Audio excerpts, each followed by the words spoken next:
Ladies and gentlemen, I need not pause to say how very delighted and honored I am to have the privilege of coming to the University of Wisconsin and the privilege and opportunity of being a part of your lecture series. Hate is always tragic. It is as injurious to the hater as it is to the hated. It distorts the personality and scars the soul. Psychiatrists are telling us now that many of the inner conflicts and many of the strange things that happen in the subconscious are rooted in hate. So they are now saying love or perish.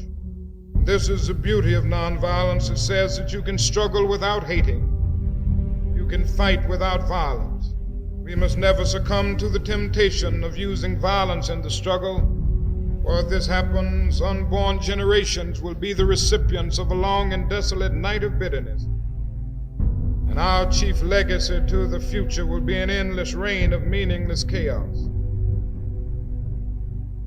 I feel that this way of nonviolence is vital because it is the only way to reestablish the broken community. It is a method which seeks to implement the just law by appealing to the conscience of the great decent majority who through blindness, fear, pride, or irrationality have allowed their consciences to sleep. This approach to the problem is not without successful precedent. We have the magnificent example of Mohandas K. Gandhi, who challenged the might of the British Empire, won independence for his people by using only the methods of truth, non-injury, courage, and soul force.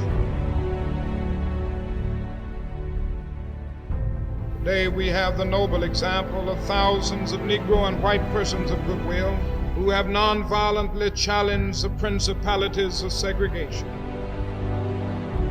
Their courageous and disciplined activity come as a refreshing oasis in a desert sweltering with the heat of injustice. They have taken the whole nation back to those great wells of democracy which were dug deep by the founding fathers in the formulation of the Constitution and the Declaration of Independence.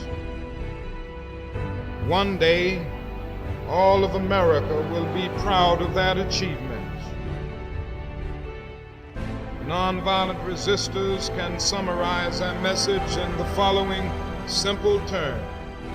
We can take direct action against injustice without waiting for other agencies to act. We will not obey unjust laws or submit to unjust practices. We will do this peacefully, openly, and cheerfully because our aim is to persuade.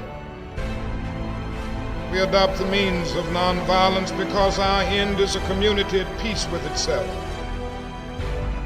We will try to persuade with our words, but if our words fail, we will try to persuade with our acts.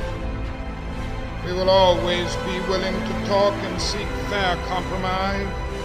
We are ready to suffer when necessary and even risk our lives to become witnesses to the truth as we see it. We have come to the day when a piece of freedom is not enough for us as human beings, nor for the nation of which we are part. We have been given pieces, but unlike bread, a slice of which does diminish hunger, a piece of liberty no longer suffices. Freedom is like life. You cannot be given life in installments.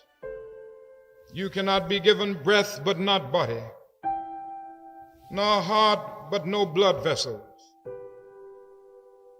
Freedom is one thing. It is indivisible. You have it all or you are not free. Our goal is freedom. I believe we will win it because the goal of America is freedom.